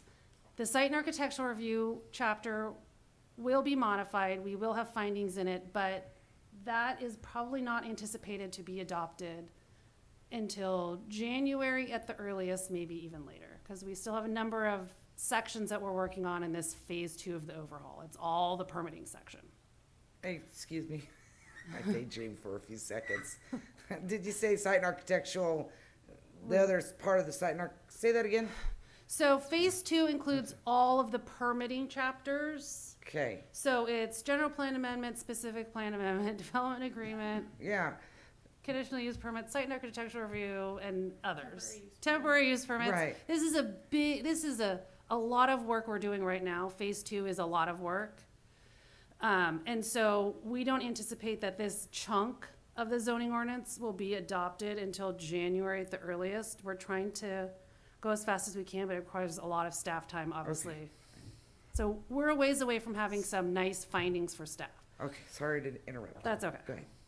So what we're asking and what the planning commission can do is the planning commission can adopt policies related to their meetings and procedures and things of that nature, things before you. So staff is asking if you could adopt findings as part of a planning commission policy, so then we can use these on site and architectural reviews only. It's just going to be on site and architectural reviews for projects before, the planning commission is the only one that reviews site and architectural review. So what we're proposing are 6 new findings. The proposed project is consistent with the goals and policies of the general plan, any applicable specific plans, and any applicable design guidelines similar to the generic first one that we use now. The proposed project is consistent with Title 17 of the Hollister Municipal Code, and then similar to what we do now. And then the number 3 one is similar to what we do now. And that, this happened again. I don't know, it's the wrong thing. So I'm gonna read it because this is incorrect. I don't know why this one keeps appearing. This finding keeps appearing in everything I work on. For some reason, I cannot even figure out why. She's got plan development on the brain. From your staff report and from the policy. Architectural considerations, including the character, scale, quality of design, site layout, screening of unsightly uses, lighting, building materials, and colors, result in a project that is harmonious with its surroundings, is compatible with other developments in the vicinity, and complies with any applicable design guidelines or standards adopted by the city. Obviously, right now, we don't have design guidelines adopted. If we did, it would get covered in this. If for some reason before the new site and architectural review chapter is adopted or design guidelines, we would have it in place. Screening of unsightly uses would be the screening of trash enclosures, utility areas, storage areas, whatever you could think of in that. And then lighting is obviously, you need lighting for safety. We don't want you aiming lighting at your neighbor. So that would be covered under number 4. Number 5 would be the proposed project is consistent with all applicable requirements of the municipal code and applicable specific plan, we only have one right now, related to landscaping and screening, including the location, type, size, water efficiency, and coverage of plant materials to ensure visual relief, adequate screening, and attractive environment for the public. These requirements are for the most part, are in the existing zoning ordinance now. We have the requirement that you provide landscaping screening around a parking lot, for example, and it's supposed to be so high to block some views of those cars. This really allows us to lay out a step-by-step reasoning for why, let's say we required some shrubs of a certain nature around a certain thing. So if 20 years down the road, someone goes, why do I have to plant trees to block this entire utility area that everyone can see? We can say, well, your resolution said the tree has to be so high to screen the view of that, and we'd like to continue to do so. And then the last one would be the site has been adequately designed to ensure adequate parking to serve the project and proper circulation for bicyclists, pedestrians, and automobiles. And again, this finding would allow us to really establish what that parking requirement was for the site clearly for the use, let's say, whether it's residential, whatever that required is. If they are proposing a warehouse only and it's 1 to 1,000, then we insert it there. You are proposing a warehouse of so many square feet. That requirement is 1 to 1,000. You require this many spaces. That's what your use is now. So that would allow us to these new 6 findings would allow us to really establish a record, both for why we're approving a project or if unfortunately we had to deny a project.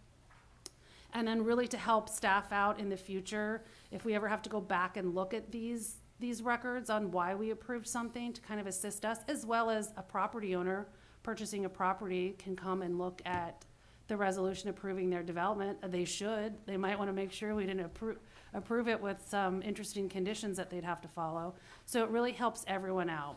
And again, just right now, we're a little ways away from getting those findings in the code. These findings are the same findings as the one that we had proposed to the city council back in December. It was ultimately not approved for a number of reasons because there were other things within that package. But these are the same findings that we had discussed months ago. So, in conclusion, staff is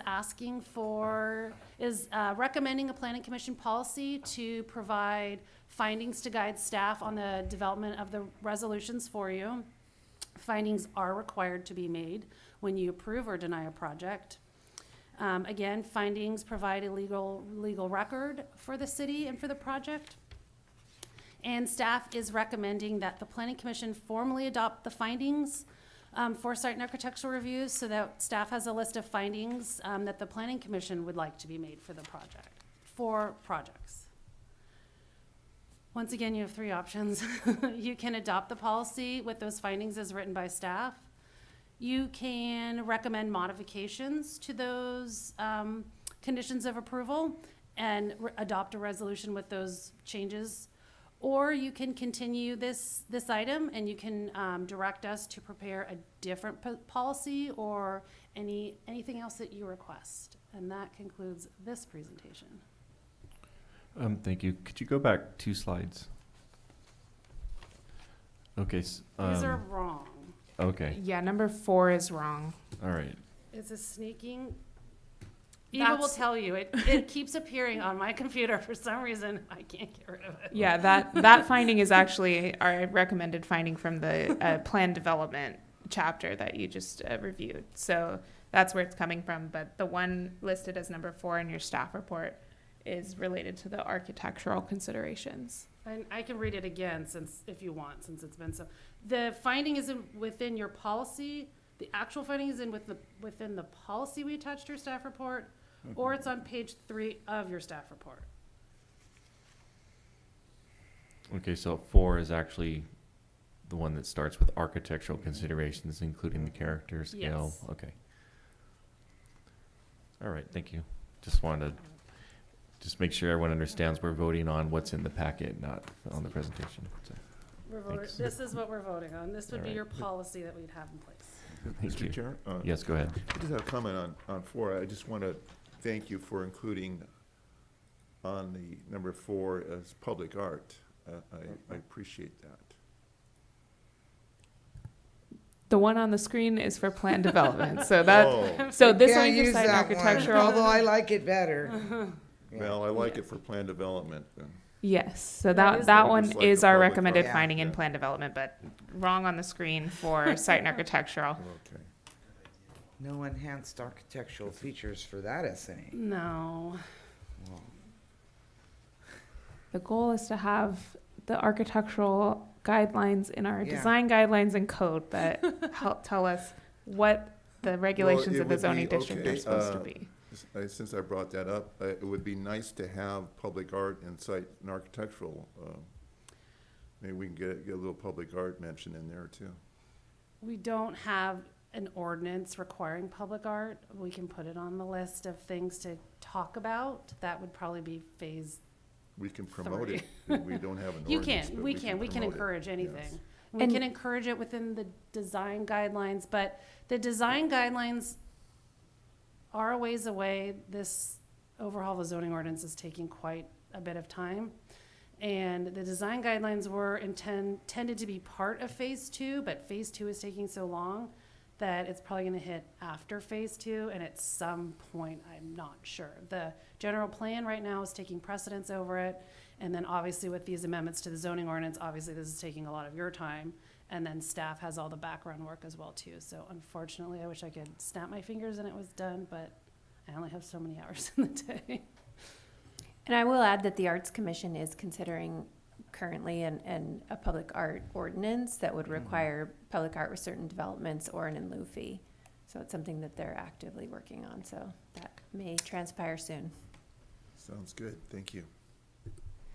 Okay, just for disclosure, I did receive an email today from Commissioner Lenore pointing out that, the staff report referenced a city council meeting from January 17th.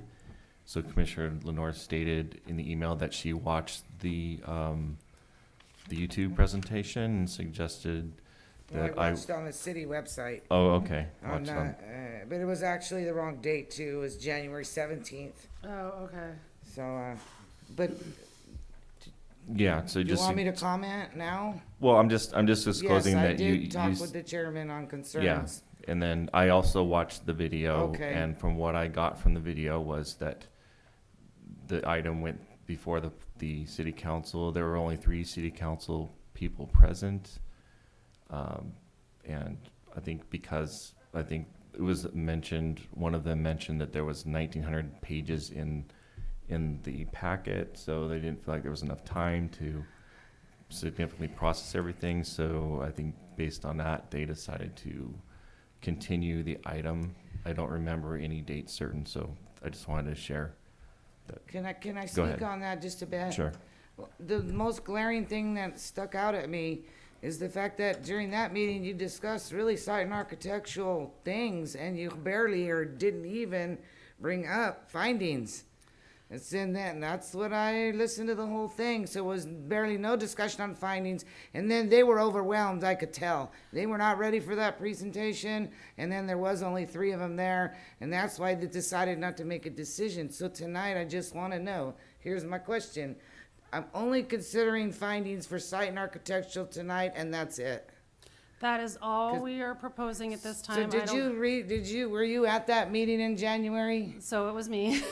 Yeah, I mean, that was a big old long presentation on everything but findings. The hard thing is that at that point, findings wasn't the most, I don't want to say controversial, but like the bigger ticket items. It wasn't your issue that night, but Yeah. tonight your issue is just adopting findings. Right, so Okay, they didn't, so the hard thing with that meeting is they didn't say, we only want to go forward with one thing, or we only want to go Okay. forward with two things. We just had a nothing. So Right. my point in bringing it up is not that the city council doesn't want the findings. My point is that we've discussed these same findings before. Okay. 4 people or 3 people I can't remember who was on the commission at that time. So it was discussed before, and it's not that they denied them.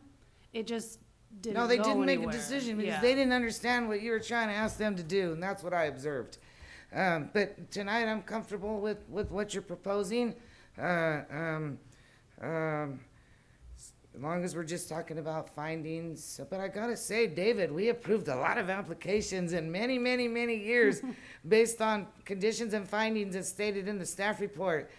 I thought site and architecturals had findings. I was really surprised to hear that there was no findings because Mary Paxson was a finding writer. Lengthy findings, the exact ones you're talking about, even better. But you're saying there was none on S&As? Not in the 2008 update. Yeah, so we've always had findings written into the Tentative map, resolution. CUP, right? Yes, so all of the code sections, the other code sections, so tentative map, Yeah. CUP, minor temporary use permit, those types of things, they have findings written into their code section, and that's what's put in your resolution. Okay.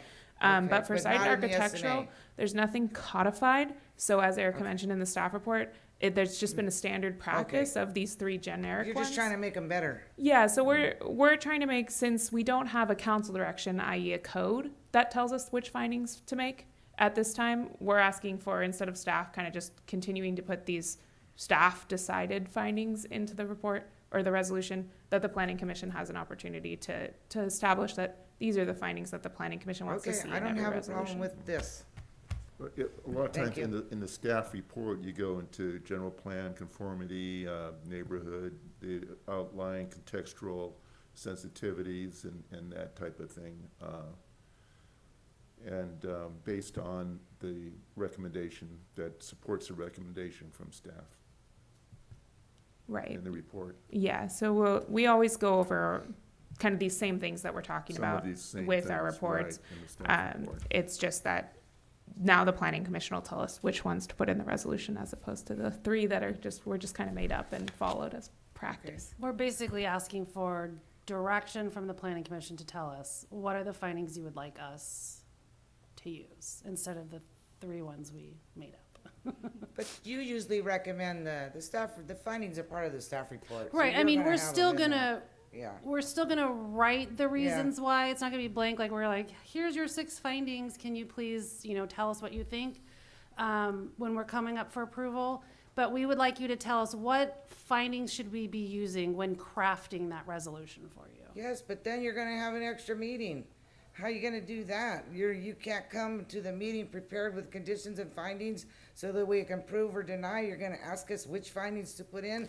Doesn't that mean that the resolution has to come back with the findings included or no? No, so it's the same Just process put 'em as in there? today, but we're asking you to identify those findings that we're gonna use. So let's say it's these 6 findings, or if you change them, whatever it is, let's say you add another one. So whatever the findings you're identifying in this policy, we're asking you to give us those instead of these 3 that are on the screen. I understand, but at what point will you interject them into the resolution? When you have them at the meeting, just like you have now. So we won't in fact have a correct resolution before us if we make any changes. You know what No, I'm saying? If we go with some findings and not other findings, or is it just all 6 of them? Commissioner Nora, if the planning commission adopts this policy, whether as written or with a change, we would Right. implement it immediately, so the next site and architectural you see. No, you're missing my point. My point is you're gonna bring a site and architectural with a resolution without the complete findings already specified.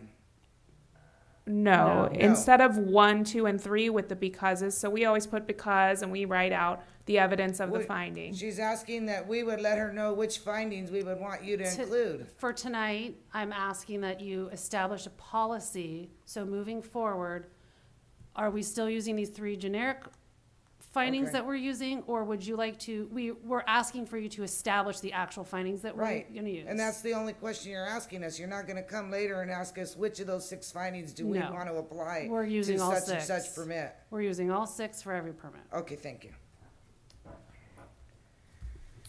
Any other questions for staff before we open for public? Okay, we'll open public comment at 7:50. Any speakers? I have no speakers. Okay, we'll close the public comment at 7:50. All right, any other questions or comments from the commission?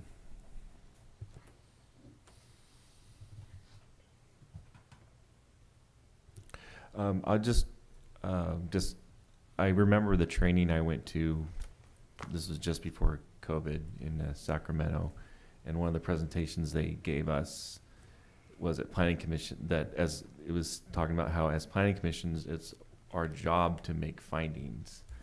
And I remember at the time thinking, whoa, wait a second, I've never made a finding before. But then that's when I realized that the staff, when you put together the resolutions, that you're actually kind of doing that for us, or providing a service to us, so that we don't have to sit here in a live meeting and think, okay, what are we gonna say to make this, to justify our rationale for approving or disproving. So I just wanted to make that comment.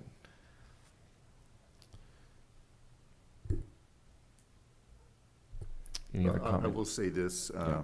just to comment on your statement there, is that I feel like it's really our responsibility, if we make a decision, to let the public know the reasons why.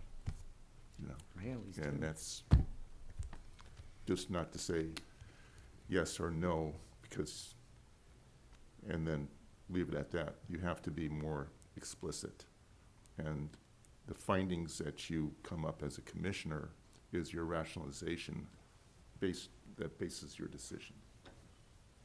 And staff's research and recommendation. Yes. Of course, I mean, that's what their role is, to research it and then recommend and comply with our laws. Right. So And- the big talkers, not me and David, not the smaller talkers, that they just probably understand the staff report, and what I'm trying to say is, you could say, I agree with staff. Right. And their staff report, without having to go through everything and spell it all out. People involved in the subject should be aware of what's in the staff report. Yes. Not everybody's a big talker, so, you don't want to put them on the spot. You have to say something. Now, you could just say, I agree with staff, You could say that, yes. Sure, I Or mean, you could, if you you have to deny, make your let's own say you findings. deny and you Yeah. don't agree with staff. Yeah, and then a lot of Then it's times we more know why. imperative that you explain the reasons Right. why.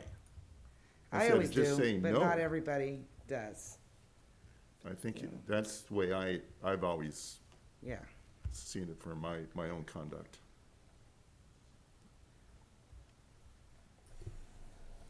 All right, thank you. Those are very good comments about findings and what our job is here. So any other comments, or do we have a motion?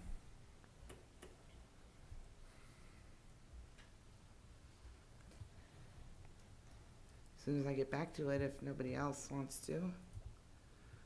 Here it is. So I move that we adopt PC Resolution 2023-18, a resolution of the Planning Commission adopting a policy related to findings for site and architectural reviews, as stated in the draft resolution. Thank you. We have a motion. Is there a second? Second. You beat me. We have a second from Vice Chair Belong.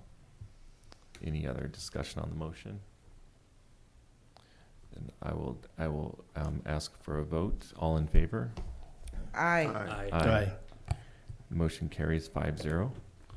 We will move on to old business. Is there any old business? I have no old business.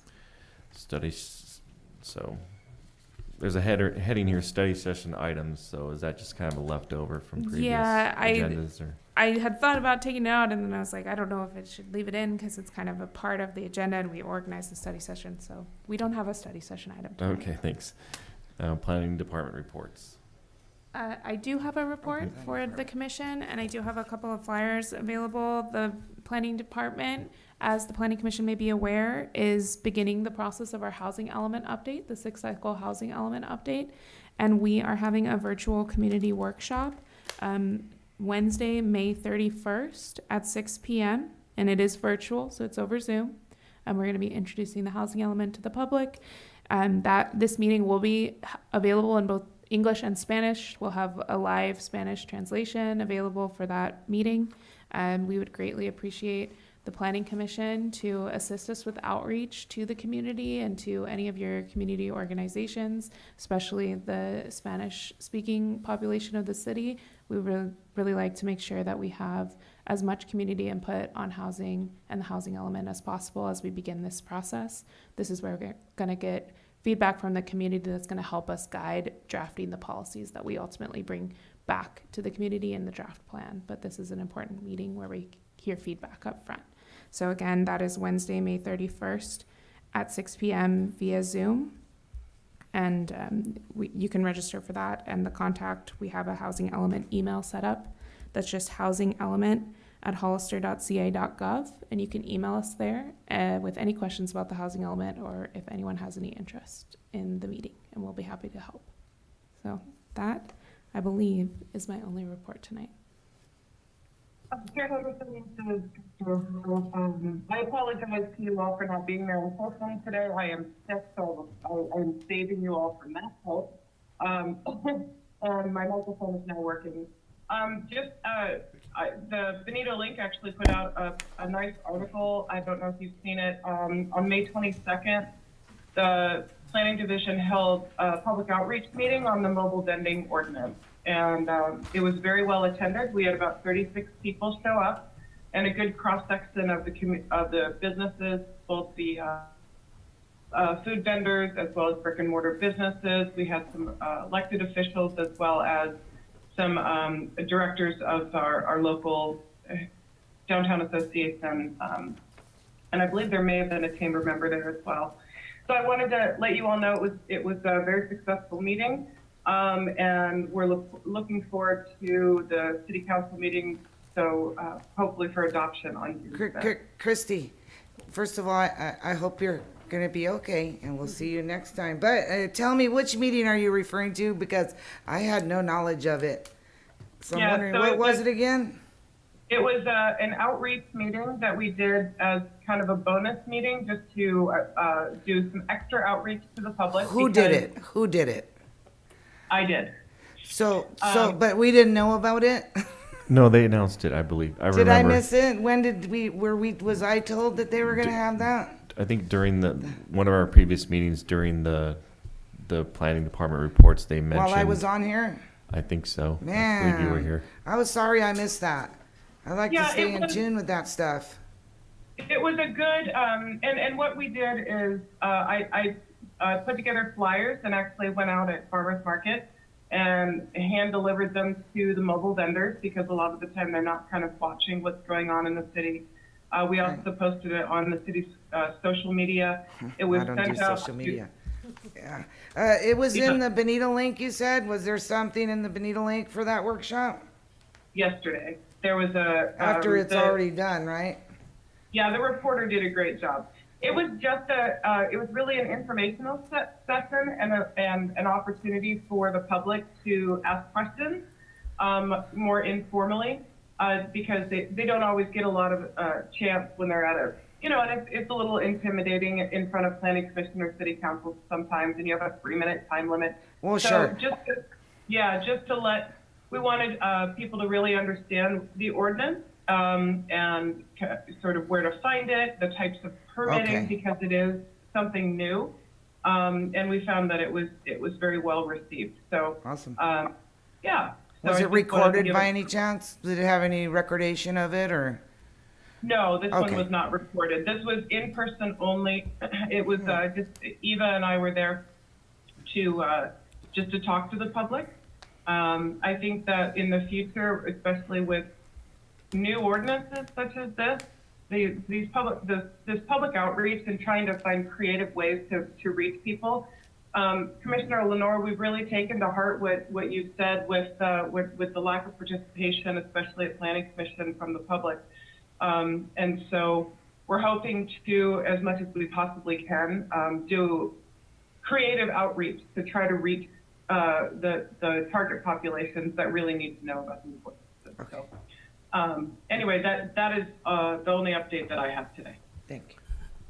Chairperson Henderson, Director Hoppers reminded me with her report that I would just report out, if I may, that the city also did our outreach for the general plan update that we reported that we were doing last time. On May 17th, Amber, myself, and Carrie Stone from PlaceWorks attended the farmers market, and we were able to speak to over 70 people about the general plan, and then let them know about our virtual workshop, which happened on May 18th, the following day. And I believe we had less participation there. I want to say maybe 15 or so participants on the virtual workshop, but we have been receiving comments and since the outreach at the farmers market, because we were giving everyone our emails, and we had some boards up for people to look at a few of the key policies and also just give us general feedback on the general plan.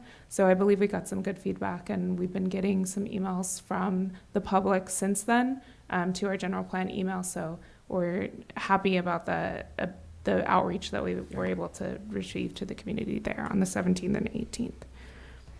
Yeah, I stumbled upon your booth. That's right. Yeah. It's unfortunate they put you away at the end of everything. I mean, it seems like they could intersperse the informational booths among the fun stuff, you know? Yeah. We Just didn't. Right, we're not very exciting. Yeah, okay. Any other department reports? I don't think so. Okay, Thank we'll you. move on to planning commission reports. I believe Commissioner Lenore had something. Let's see a couple of things. Let me get back to my right here. So today I met with, come on, where are you at? I'm sorry. Planning Commission.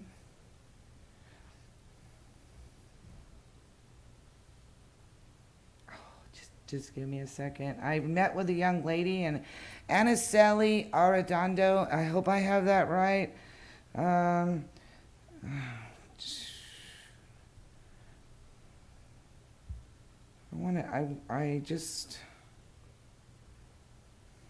put it in Planning Commission, and now all of a sudden, I met with a young lady from GP, AP government class, Miss Arredondo, today at the Veterans Memorial Plaza. I told her it's my favorite building. Let's meet down there. Well, she came and we met at 1 o'clock. And she asked me some great questions. And of course, I talked 100 miles an hour, explaining things to her, and told her about the PD and how we were amending that and why we were amending it. Talked to her about we have a proposed battery storage system. I took my packet with me. And then she asked me, what would I recommend how young people can get involved? I go, you know what? Young or old, you can get involved. So call the city clerk and ask her to put you on the mailing list for the planning department to be put on the mailing list for the planning commission agenda. You can even go so far as to get the link for the packets, and it's all there. And then I would recommend also for policy decisions, you might want to find what the city council is doing, because we all work together. They tell us, and then we figure it out, and then they adopt it. So I told her, we need more people. We need young people. Us old timers are getting tired.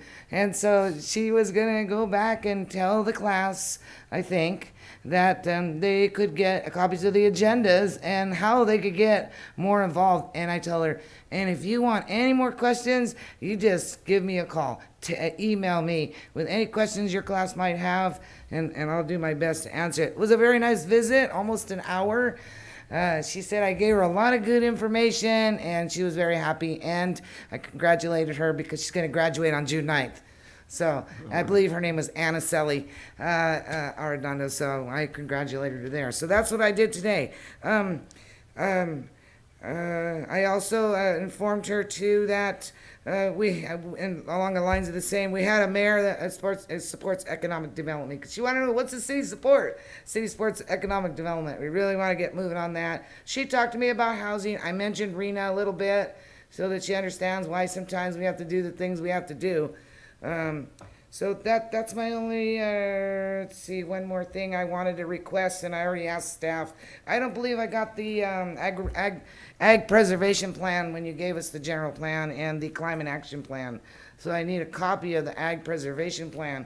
And then I'll remind you again that I need those large maps. Thank you. Thank you, Commissioner Lenore. All right. If I could just respond to the copies, if that's okay through the chair.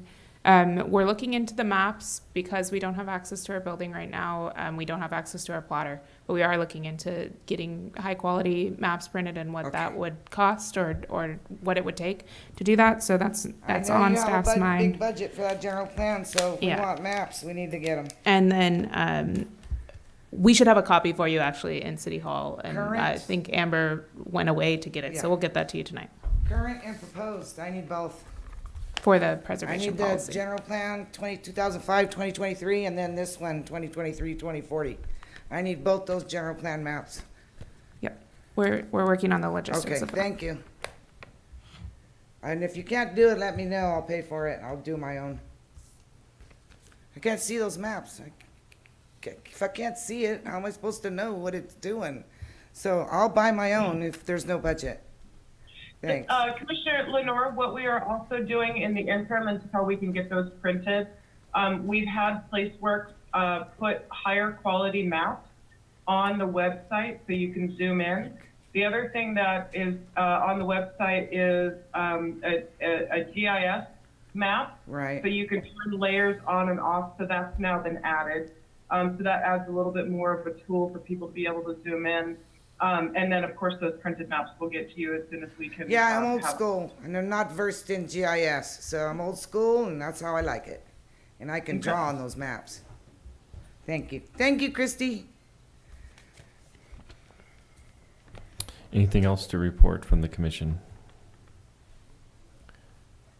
Okay, we have reached the end of our business, so I will adjourn the meeting at 8:07. Thank you. Hey.